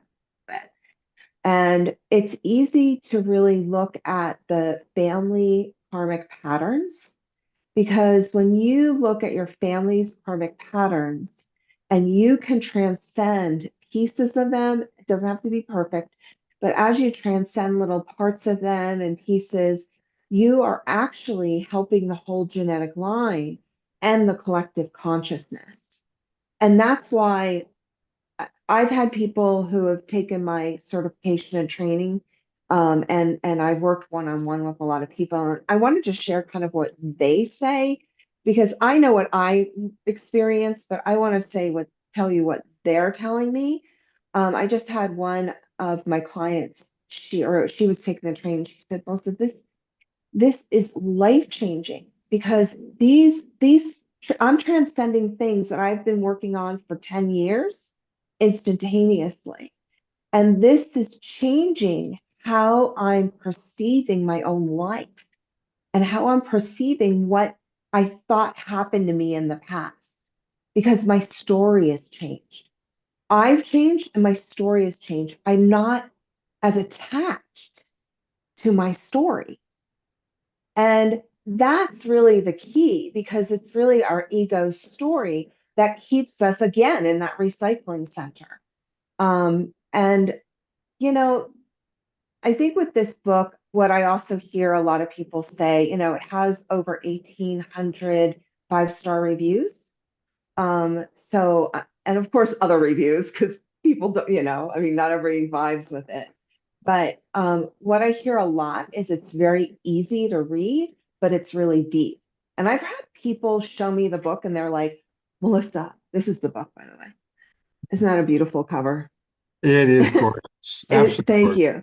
Yeah, I'm kind of still in love with it. It's been 6 years, and it'll be all marked up because they'll say I've read it four times. So look, I think that whatever resonates with people, a lot of people think the Akashic records are just about past lives, but it's really about transcending things, places, or things and beliefs and the patterns that are holding you hostage. Even if you're not aware of them, you'll start bringing them through and seeing that. And as soon as you start connecting to those records, things just start unwinding and clearing really easily. Melissa, I've heard from different guests over the past few years that we can change our past because there is no time. There's just the perception of time, that actually choices we make now and even kind of karmic resolution can literally change our past. Is that part of what you've learned and experienced in this work? I know it. I know it changes because the galactic records, it's so interesting. The galactic records, like I said, they are a living energy. So it's literally a living frequency. And the story is changed in those records because now this is the thing with the human realm and the earth plane, we are recycled. And that's what reincarnation is we're recycled. Some people have chosen to come here. I know where I came from, and I know I chose to come here at this time. I know it, and I'm perfectly happy being here. But I also knew coming in, I'm going to be recycled because that's kind of the energy of the earth plane. We reincarnate. So what I was told from the records is that if you rewrite your story, then you're no longer attached to that. You're no longer attached to the trauma. You're no longer attached to the emotions. You're no longer attached to the people who are associated with those issues or belief systems or traumas. And then you no longer are attached to the story or anything around it. And now you don't have to recycle because you're no longer attached to the earth plane, because that's what's keeping us recycling. And that's what's keeping us from ascending quicker. Because if we are attached to the human, then we are attached to the earth. And then we can't ascend as quickly. And that's my passion. My passion is really about, there's two things. My passion is about helping others. I can't help but help. I'm a helper. That's just what I do. And the other thing is really ascension. Like that is that's in my blood. Like I just love it so much. Spirituality, ascension, like that is my super passion. So when I look in the records and I see how people have transcended these things, the whole records become rewritten. So, for instance, a story of mine of abuse as a child, it's funny, I don't even think that would come to my awareness, except I have to explain it to people because I'm doing this work, right? But even when I think about it, I have it means nothing to me. And I'm sure a lot of the people here on, who are watching this or on the call now, they probably feel that some of their story, it's like, that happened, but I remember it, but it doesn't mean anything. Like I have no triggers in my body. But some of the people I work with, like their whole body is in constant anxiety or in like this fight, fight, flight, freeze, hide. Their adrenaline is constantly pumping. And when they work and they find that peace, because we transcend and rewrite the records. Now we are not rewriting. So I'm not going in there going, take this piece out, add this. I'm helping you transcend on all those levels that I talked about. And you could do this yourself. It's actually pretty easy. You move through those things, then the records themselves that the records do the healing, the records do the transformation, the records do the rewriting. I do nothing. I'm just really good at witnessing Wow. and loving. Well, I do know that you have a very, very loving presence, Melissa. You're a very, very, very loving person. Now, do you provide are you available for coaching for people to work with one-on-one? Oh yeah, yeah, I do. I do a mentorship. I call it a mentorship because I help people not only transcend some of these things, but also to I help them like with life stuff as far as we need to transcend some of the ego stuff, right? So it's not just the trauma, but it's also the ego and the ego stories and things like that that we have to help ourselves let go of. I do that. And the other thing I do Akashic readings, but I also do Akashic clearings where I'll do like a clearing on someone and I'll look at what's in the Akashic records. I never know what's going to show up. So I have the mentorship, which is the healing, which is a longer term. I tell people this is what the records have told me. I don't know if this is true, but when they work with me, they will transcend about 80 to 80%, 80 to 85% of their karmic patterns. And people tell me all the time who I was when I started to work with you and who I am now is completely different. And I have to say that's such a beautiful gift that I feel really honored and blessed. To be honest, Scott, I am very, it's weird. Like, I don't always like to talk about this a lot, but I feel that I have something that is a gift of really seeing how we entangle these energies and how they are so entangled that I can find pieces to help unwind them so that they actually, my passion is to help people become, come home to themselves. Mm. Just taking that in, that's so beautiful. Thank you, Melissa. Want to really encourage people. Susan Woolridge has ordered your book. Oh, Uh, thanks. so, well, to order the book, let's talk about that. You can find it on Amazon, and I put the link into the chat box. But since most of the people that are watching on Facebook, just go to Amazon and a radical approach to the Akashic records. And pretty much, if you just put in Akashic records, Melissa Fike, it shows up real easily. So you can get the book on Amazon, and also she has a Kindle edition and an audiobook. So, like I do audibles, so that's how I, keep track of the books that I want to listen to. And I'm certainly going to want to listen to this now, Melissa. And then to reach Melissa, go to her website, and it's easy to get there because it's her name. And she spells it Melissa. That's pretty easy.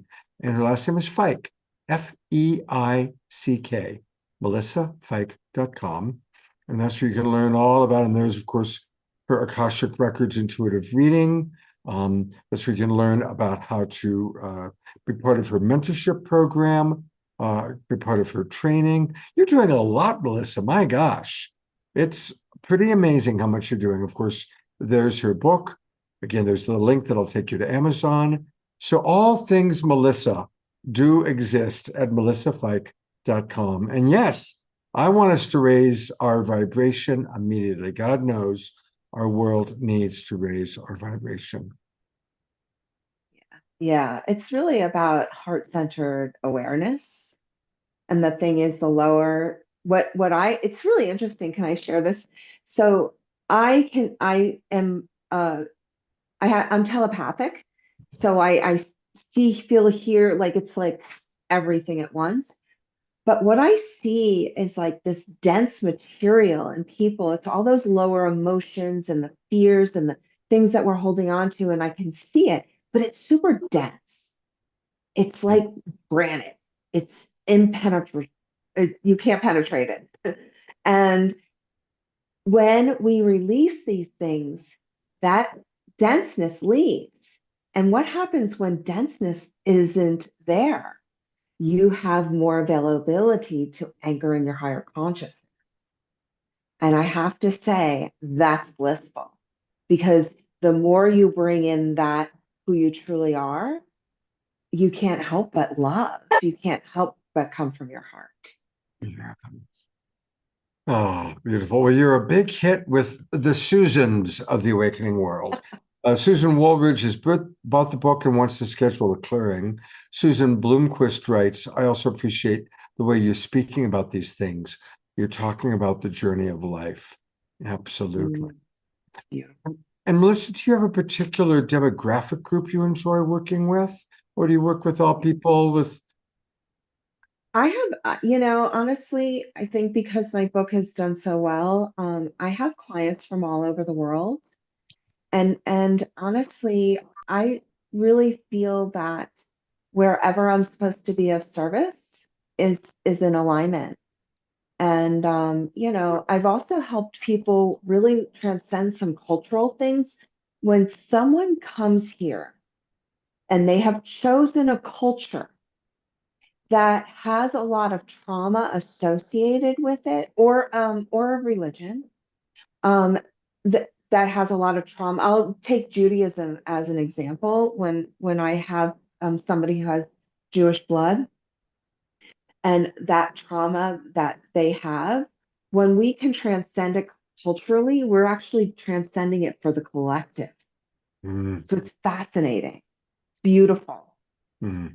It's interesting you say that. Susan Woolridge wrote, who's going to schedule a clearing with you and bought your book. She says, I'm having to deal with 100% Ashkenazi German, Russian, Jewish stuff. So there you have it. There's a good example. Exactly. Yeah. Exactly. Yeah. And those people, those light workers have come here to transcend the things for their culture because we have to do that for the ascension. So whenever I'm in the records and I see that, I feel so honored that they are here. I'm like, I'm so honored to be in your presence because you're here to do something that's not easy, because that means we're taking on that energy, we're taking on that trauma when we incarnate here, but it's a gift. And we know that we do it through love. We do it through because we want to help the ascension. Mm. And like you said, I know that you love ascension. And in your reality, what do you believe is our ascension timeline, if you will, or any words on that? Because I think all of the people on this show, all of our audience members are interested in ascension.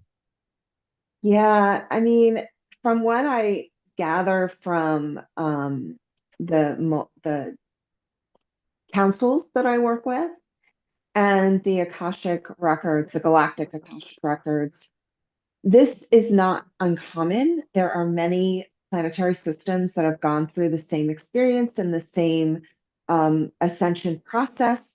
We actually are utilizing a blueprint that has already been created. And so they reuse the blueprints, right? Like an architect will kind of reuse a blueprint. So we take a blueprint from a planetary system that's already ascended, and we use our own consciousness to shift and change that blueprint. So it's not like something outside of us is creating the ascension. We are active participants in the ascension, whether you know it or not. Whether you are somebody who like believes in the ascension and spirituality, or you're just, watching football and drinking beer, with nothing wrong with that. But there's a different consciousness, but everyone is feeding that blueprint. So it's being recreated right now. The way I'm seeing it, we're creating the blueprint for our ascension because it has to be unique for each system. It's not just everybody does it the same way. We have different experiences, different, the earth, right? Yeah. So we're in it together. And to be honest, it is not overnight, my friends, unfortunately. But the beauty is that we are at the precipice, which is the most exciting time and the most tumultuous time. obviously. Right, duh. So because of that, because it's that time period and very tumultuous, it's because the old energy of control and fear and wanting to be right is pushing against love. Hmm. And that fear and wanting to be right, it's trying to pull really hard to keep the love in control. And we're to go, I love you, fear anyway. I see that you're in, I see that the collective's in fear. I just hold love. And that's the way I do it, but everybody has to do their own what feels correct to them and what feels like it's in alignment. Hmm. Well, Melissa, I want to be part of the ascension process with you.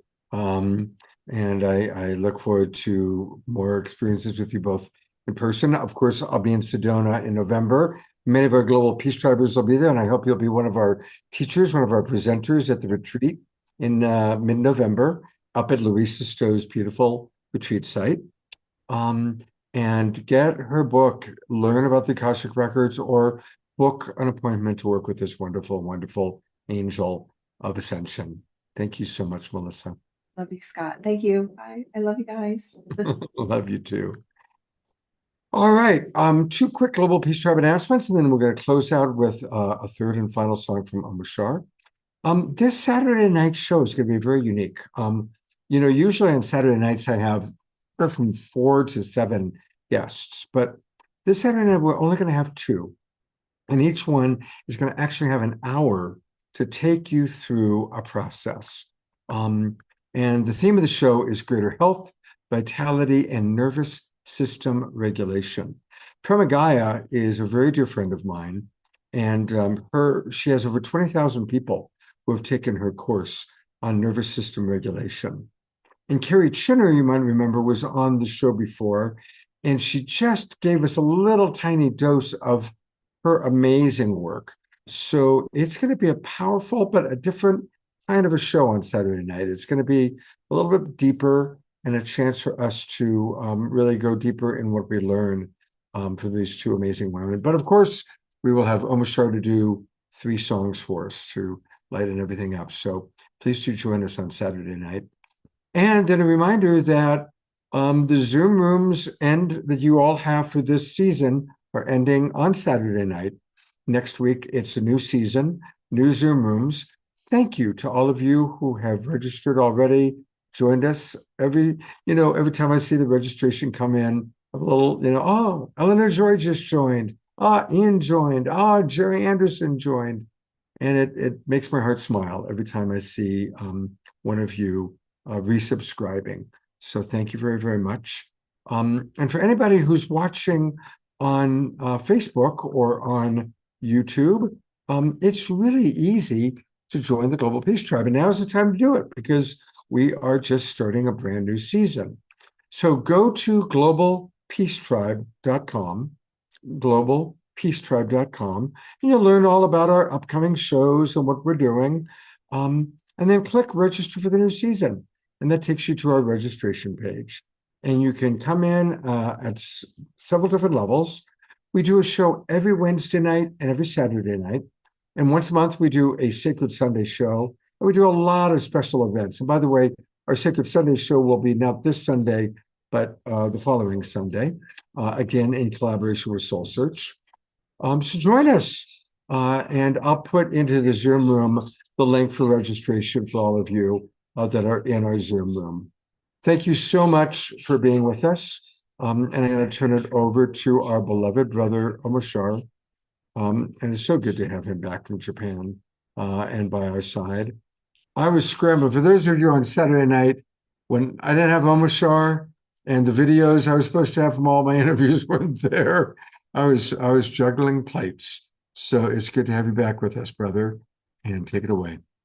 It was also good, brother, to see what a master plate juggler you are. I used to, back in the day with my grandfather, he used to love watching vaudeville shows, and they literally had about 10 poles up there, and they put a plate on top of each one, and they spin and spin and spin it, and he had the plate spinner would have the consciousness to do what whatever happened, even if 1 or 2 or 3 fell, and you are the master of that. So there we are. And I'm kind of speaking about my grandfather because during the Japan event, when we were at Mount Fuji, I had my grandparents come to me so strongly, and that I was carrying their line, and that I was carrying specifically the mother's line from my mother and my grandmother. And this is relating to what Melissa was saying, which is why I'm bringing it up. And they literally came here, that they were carrying me to this point and keeping me free enough in my life to consciously raise, to write my music and be on this show, for instance. Where am I going with this? And so, but us being raised lifts them also. And so the whole lineage gets lifted.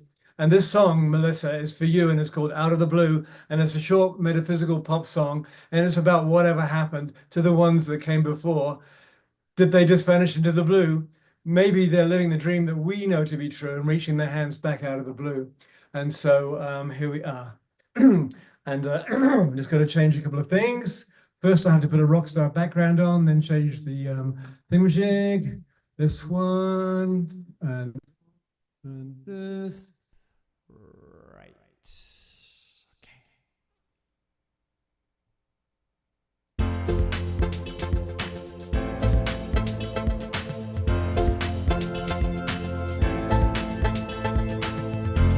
Whatever happened to the ones that came before?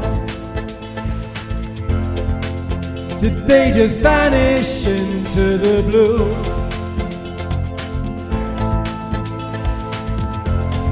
Maybe they're living the dream we know to be true, and reaching their hands back out of the blue. My heart is so ready to embrace all that's new. I feel the love calling for me to break on through. With peace on my mind, I know that I'm coming to a new way of life that feels so true. All right, here we go.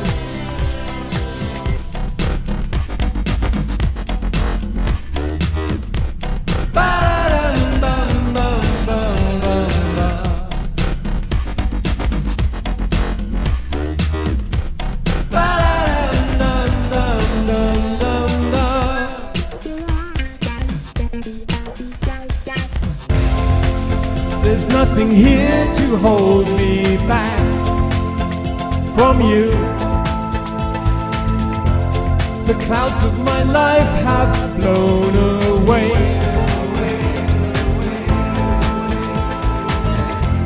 My lightness of being lifts me every day. I find myself feeling not so blue.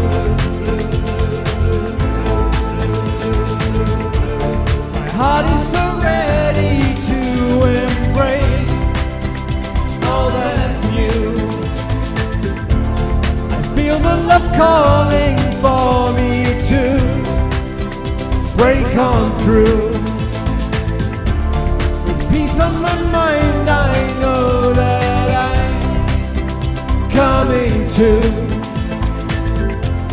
a new way of life that feels so true.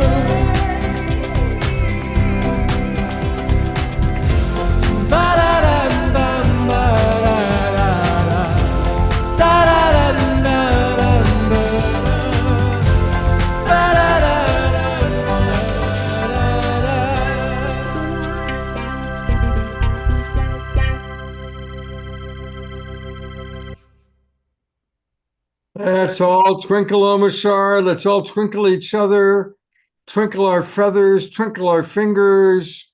And it was beautiful. Another wonderful show. Thank you, Omashar. Welcome back. Look forward to seeing all of you on Saturday night. God bless you all. Thank you to our wonderful guests, Melissa, and Carolyn and Jacques. And this is your love coach, Scott Katamas, saying thank you. Have a beautiful evening, everybody. Did See- you share Marty's Zoom link, or are you going to send it to us?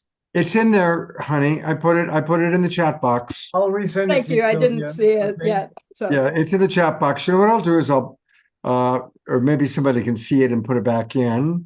Yeah, there it is. So I'm copying it and I'm putting it in one more time. There you go. thank you. Take care, everybody. God bless you. See you Saturday. Well, maybe see you on Friday at Marty.